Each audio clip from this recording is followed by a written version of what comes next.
కళ్ళ చూసి మమ్మల్ని బయటికి వెళ్ళగొట్టే ప్రయత్నం దయచేసి మానుకోవాలని చెప్పేసి ఆర్టీసీ రెండవ రోజు సమ్మె సందర్భంగా మొత్తం డిపోలన్నీ బోసిపోయి కల్పిస్తున్నాయి. ఎక్కడ ఒక్క బస్సు కూడా బయటికి రాలేదు. గ్రేటర్ హైదరాబాద్ పరిధిలో మనం చూసుకున్నట్లయితే 2800 బస్సులు ఉంటే అందులో కేవలం 2400 బస్సులు మాత్రమే డిపోకు పరిమితమయ్యాయి. 400 బస్సులు మాత్రమే బయట పబ్లిక్కి అందుబాటులో ఉన్నాయి. అయితే రవాణా స్తంభించిపోవడంతో కార్మికులు తీవ్ర ఇబ్బంది పడుతున్న నేపథ్యంలో ఆటో డ్రైవర్లు అలాగే ఓలా ఊబర్ డ్రైవర్లు కూడా డ్యూటీ చేస్తున్నారు. ఒక డబల్ వసూలు చేస్తున్నట్టు ప్రయాణికులు చాలా అసహనం వ్యక్తం చేస్తున్నారు. ఈ నేపథ్యంలో సమ్మె యొక్క వ్యూహం ఏంటి, ఏం చేయబోతున్నారు, ప్రభుత్వంతో రాజీ ఏమన్నా కుదురుతుందా, లేకపోతే ముందుకు పోతారా, మీ వ్యూహం ఏంటి అనే అంశాన్ని మనతో మాట్లాడడానికి ఆర్టీసీ జేఏసీ చైర్మన్ వెంకన్న ఉన్నారు. ఆయనతో చిట్చాట్ చేద్దాం. కనివిని ఎరగని రీతిలో ఎవ్వరు ఊహించని రీతిలో రెండవ రోజు కూడా ఈ సమ్మె చాలా విజయవంతంగా నడుస్తున్నది. ఈ సమ్మెకు మద్దతు స్పందన లభిస్తూ ఉన్నది. ఇప్పుడే అందిన వార్త, ప్రజలు కూడా ఈరోజు మా కార్మిక వర్గానికి వెన్నుదన్నుగా ఉండి ప్రజలు కూడా ఈ సమ్మెను స్వాగతిస్తున్నారు. మరికొద్ది రోజులలో ఈ సమ్మె ప్రజా ఉద్యమంగా మారబోతున్నది. ఈరోజు మా సమ్మెలో న్యాయం ఉంది, మా సమ్మెలో ధర్మం ఉంది, మా సమ్మెలో నీతి నిజాయితీ ఉంది. కాబట్టి ఈరోజు ప్రజానీకం కూడా సబ్బండ తెలంగాణ సమాజం కూడా మా వెనుక ఉండి ఈరోజు మా సమ్మెకు మద్దతు పలుకుతున్నందుకు ప్రజలకు చర్చల్లో పురోగతి ఏమన్నా ఉందా? చర్చలు అయితే కదా పురోగతి ఉంది, చర్చలే కానీ ఇప్పటివరకు. అంటే పిలుస్తున్నారు కదా ప్రభుత్వం, ఎవరిని పిలిచి? మిమ్మల్ని పిలిచిరేమో, బహుశా విలేకరులను పిలిచి గవే చర్చలు అనుకుంటాడు కావచ్చు. మమ్మల్ని అయితే పిలవలేదు ఇంతవరకు. మీతో అసలు ఏ యూనియన్ని పిలవకుండా ఊరికే మాటలే మామూలుగా ఇంతవరకు పిలవలే. మొన్న ఒక రోజు సమ్మెకు ముందు పిలిచారు, 21వ తారీఖు నాడు. ఆ రోజు వెళ్ళినాం. సావు కబురు సల్లగా చెప్పినట్టు ఒక విలువలేనటువంటి ఒక కాగితం, దాంట్లో డిమాండ్స్ లేవు, దాంట్లో ఒక అంశం లేదు. మేము పెట్టిన డిమాండ్లలో, మేము పెట్టిన అంశాలలో ఈ అంశం పట్ల మేము తీవ్రంగా చర్చిస్తామని, ఈ అంశం జటిలంగా ఉందని చెప్పేసి ఆ కాగితంలో ఏం లేదు. ఒట్టిగా మళ్ళీ యూనియన్ల పేరు లేదల్లా, ఒక జేసీ కమిటీ పేరు లేదు, కార్మికుల డిమాండ్స్ లేవు. మరి ఏం కాగితమో, ఎందుకు ఆ కమిటీ వేసారో, ఆ కమిటీ వేసంలో కెరక, ఆ కాగితం రాసంలో కెరక, మాకైతే లేదు. అంటే ఆర్టీసీ ఎంప్లాయీస్ల పట్ల గతంలో బీఆర్ఎస్ ప్రభుత్వం ఎలా వ్యవహరించింది, ఇప్పుడు కాంగ్రెస్ ప్రభుత్వం ఎలా వ్యవహరిస్తుంది, తేడా ఏంటి, ఏమన్నా ఉందా? కార్మికులు సేమ్, బస్సులు సేమ్, బస్టాండ్లు సేమ్. బీఆర్ఎస్ ప్రభుత్వం, కాంగ్రెస్ ప్రభుత్వం సేమ్ టు సేమ్, ఏం లేదు మార్పు. అంటే మళ్ళీ ఈ సమ్మె గతంలో బీఆర్ఎస్ ప్రభుత్వం హయాంలో జరిగినట్టే ఇప్పుడు కూడా లాంగ్ జరుగుతుంది అనుకోవచ్చు. ఈరోజు బీఆర్ఎస్ ప్రభుత్వము 10 సంవత్సరాలలో ఈ ఆర్టీసీని రోజంత తినుకుంటా పోయింది. 10 సంవత్సరాలు పట్టింది. 10 సంవత్సరాలలో బీఆర్ఎస్ ప్రభుత్వం రోజంత నిర్వీర్యం చేసుకుంటూ పోతే ఈయన 2.5 సంవత్సరాలకే ఈ ఆర్టీసీని మొత్తం 75% ఒక్కటే మింగుదామని చెప్పేసి విరటోళ్ళకి అప్పు చెప్తున్నాం. అంటే బీఆర్ఎస్ ప్రభుత్వంలో 10 సంవత్సరాల కాలం దాకా కానిటువంటి విధ్వంసం 2.5 సంవత్సరాల కాలంలోనే ఈ ఆర్టీసీని మొత్తం విధ్వంసం చేస్తున్నారు ఈ కాంగ్రెస్ ప్రభుత్వము. అందుకనే మా యొక్క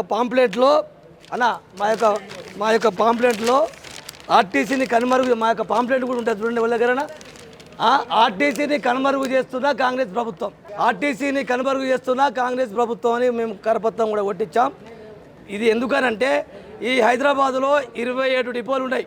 ఈ 27 డిపోలు మొత్తం ప్రైవేట్ ఎలక్ట్రిక్ బస్సులకు అప్పచెప్పి ఈ 27 డిపోలలో పనిచేస్తున్నటువంటి బస్సులను, సిబ్బందిని, డ్రైవర్లను, కండక్టర్లను, మెకానిక్లను, సూపర్వైజర్లను మొత్తం మెడలు బట్టి గెంటేసి జేబీఎం, ఎలక్ట్రా ప్రైవేట్ కార్పొరేట్ సంస్థలకు ఈ డిపోలను మొత్తం వాళ్ళకు దారదత్తం చేయడానికి ఈ కాంగ్రెస్ పూనుకున్నది.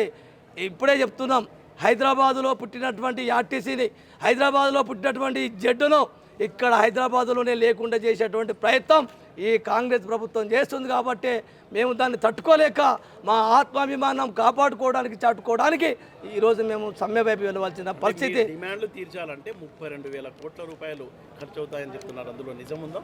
35,000 కోట్ల. ఆ 35,000 కోట్లు ఇస్తే 35,000 కోట్లు ఇస్తే మేము మొత్తం నౌకలకు రాయనవ చేసి ఇంకా కొన్ని మీరే ఉంచుకోరే, మీకే కొన్ని మిగిలిస్తాం, ఆ పైసలు మొత్తం మా గీరావని పట్టుకొని మేము పోతాం. ఆర్టీసీలో ఉంటాం, మేము సెటిల్మెంట్ చేసుకొని పోతాం. 35,000 కోట్లు కనుక ఖర్చు అయితే 35,000 కోట్లు కనుక ఖర్చు అయితే అలా లాస్ట్కు 2,000 3,000 మిగిలిచ్చి అధికారులకు ఇచ్చి మేము సపోర్ట్ చేయకుండా మేము పిస్తలు కట్టుకొని వెళ్ళిపోతాం, కాలు మొక్కిపోతాం. 29 డిమాండ్లు తీర్చడానికి మేము సిద్ధంగా ఉన్నామని ప్రభుత్వం చెప్తుంది. కాకి లెక్కలు చెప్పేదేనండి, కాకి లెక్కలు ఏమి లెక్కలో మాకు తెలియదు, కానీ అబద్ధాలను నిజం చేసే ప్రయత్నం చేయడం అనేది కరెక్ట్ కాదు. ఈరోజు 29 డిమాండ్లలో 32 డిమాండ్లలో ఆర్థికమైనటువంటి అంశాలు దాంట్లో ఉన్నాయి, ఒక 3-4 ఉన్నాయి, పెద్దగా ఏమి లేవు. అవి కూడా చిన్న చిన్న ఆర్థిక డిమాండ్లు. మాకు రావాల్సిన వేతన సవరణ మాకు ఇవ్వాలనా వద్దా? 4 సంవత్సరాలకు ఒకసారి మాకు వేతన సవరణ జరగాలి చట్ట ప్రకారంగా. ఇవ్వాలనా వద్దా? ఇవ్వాలి కదా, అదే ఇవ్వమంటున్నాం. మాకు 2017 నుంచి మాకు అలవెన్సులు పెంచాలి, మాకు ఇవ్వాలనా వద్దా? మా న్యాయమైనటువంటి వాటే కదా, అది మాకు రావాల్సినే కదా. మా బత్తాలు మాకు రావాలి కదా. మాకు చీరింగ్ అలవెన్స్ ఉంటాయి, మాకు చెప్పుల అలవెన్సులు ఉంటాయి, సబ్ అలవెన్సులు ఉంటాయి, వాయిస్ అలవెన్సులు ఉంటాయి, నైట్ అవుట్ అలవెన్స్. మరి మా వాళ్ళు దోమలల్లా పెద్ద దోమలల్లా పండుకొని రోగాల బారిన పడిపోయి వేలాది డబ్బులు ఖర్చు పెట్టుకొని దవాఖానల్లో పడి మా వాళ్ళు మూలుగుతున్నారు. మరి మేమంతా ఎందుకట్లా? మరి మాకు అలవెన్స్ ఎందుకు పెంచారు మీరు? మేము పోయి దోనాలో పండుకోవాలా? మీరేమో ఏసీలలో ఉంటారా? మాకు వచ్చే అలవెన్సులు మాకు ఇయ్యరా అనేదే మా యొక్క అది. తర్వాత ఇలా ప్రభుత్వంలో విలీనం అనేది ఏపీలో జరిగింది. ఆడికి ఏదో దూరం ఉన్నదండి. ఆడ ఫ్యాక్స్ కొడితే ఇక్కడ అర్ధ గంటల, పావు గంటల, 10 నిమిషాలు వస్తాయి ఇక్కడికి. దాన్ని మీరు ఏం లేదు, దాని మీద డేట్ మార్చుడే. ఆడ విలీనం జరిగింది కదా, వాళ్ళు అది కూడా ఆర్టీసీ. ఆ రూల్స్ ఈ రూల్స్ సేమ్, ఆ బస్సులు ఈ బస్సులు సేమ్, ఆ కాగితాలు ఈ కాగితాలు సేమ్. ఇంకొక గమ్మత్తైన విషయం తెలుసా? ఇప్పటికీ ఏపీఎస్ఆర్టీసీ మీదనే లెటర్లు ఇంకా ఈ ఆర్టీసీలో ముద్రించబడుతున్నవి, ఆర్టీసీ నడుస్తున్నది. ఎందుకు సార్ డొంక తిరుగుడు మాటలు ఎందుకు? మీరు ఒక్క ఫోన్ చేస్తే, ఇప్పుడు పొద్దుగాల ఫోన్ చేస్తే మధ్యాహ్నం వరకు మీ దగ్గరికి ఆ కాగితం వస్తుంది. ఆ కాగితాన్ని బట్టి అలా లోపాలు ఉంటే సవరించండి, దానికి మమ్మల్ని కూర్చోబెట్టండి. మా బాధలు మేము చెప్తాం, మీరేం చెప్తారో మీరు చేయండి.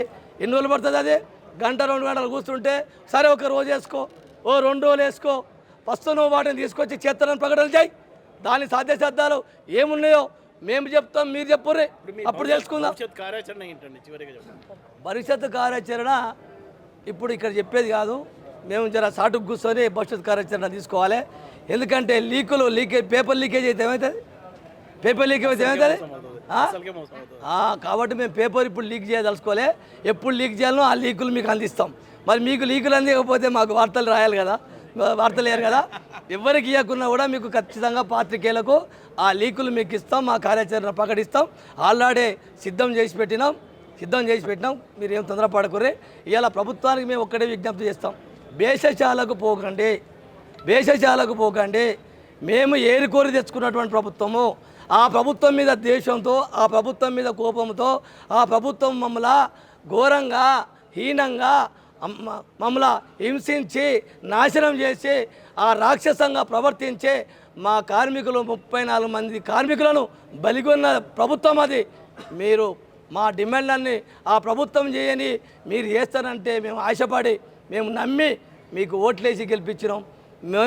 మాకు కాంగ్రెస్ ప్రభుత్వం కావాలని కోరుకున్న దాంట్లో మొట్టమొదటి వరుసలో ఆర్టీసీ కార్మికుల కుటుంబాలు ఉన్నాయి. కాబట్టి దయచేసి మేము బిడ్డలం, మమ్మల్ని వేరే విధంగా చూడకుండా, ఆలోచన చేయకుండా పెద్ద మనసుతో ఇది ముఖ్యమంత్రి గారు స్పందిస్తేనే ఈ సమస్యల పరిష్కారం అయ్యేటటువంటి. కాబట్టి దయచేసి ముఖ్యమంత్రి గారు చొరవ తీసుకొని మా సమస్యల పట్ల వెంటనే పరిష్కారం చేయడానికి తగు చర్యలు తీసుకోవాలని చెప్పేసి మా కార్మిక వర్గం తరఫున, మీ అందరి తరఫున ముఖ్యమంత్రి గారిని నేను ప్రాధేయపడుతున్నాను. ప్రభుత్వం చెప్పేవన్నీ కాకి లెక్కలని ఇప్పటి వరకు తమను చర్చలకు పిలవలేదని వెంకన్న ఆరోపిస్తున్నారు. అయితే నిన్న ఎవరైతే ఎండీ ఉన్నారో నాగిరెడ్డి, ఆయన మాట్లాడుతూ 35,000 కోట్ల రూపాయలు ఖర్చు అవుతుంది ఈ 32 డిమాండ్లు తీర్చడానికి అని చెప్తున్న దాంట్లో అస్సలు వాస్తవం లేదని ఆయన అంటున్నారు. కేవలం డొంక తిరుగు మాటలు, అలాగే ఈ పబ్లిక్ని అంటే మభ్యపెట్టేలా మాట్లాడుతున్నారని, తాము చేస్తున్న ఈ 32 డిమాండ్లను కనుక తీర్చకపోతే తమ సమ్మెను ఉధృతం చేస్తామంటున్నారు వెంకన్న.